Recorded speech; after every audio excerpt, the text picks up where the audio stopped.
Ngemva komhlangano wangeveke ephelileko, ababelethi base iinlilo zabo uMnyangweni wezeFundo esifundenesi. Our kids' future is getting affected, especially this time of the year. It's almost the end of the year where they need to write and prepare for exams. Kanti isikole esisolo savalwa ekuthomeni kwenyanga kaKhukhulamungu, njenganje sekuyiveke yesithathu sivaliwe. Ababelethi bathi ngcono ukuthikaziseke ifundo yabantu ababo kunokuthi impilo yabo ibe sengozini. It's not that we don't care about our children. We cannot send our children to an unsafe environment.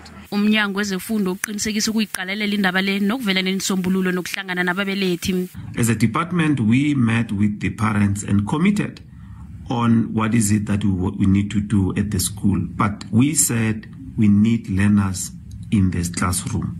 We need learners at school, we need our staff. So we need the community members to stop barricading the gates. Njengoba usaraga nje uMnyango amakhulukhulu abafundi beFred Magardie primary basahleze emakhaya nanje.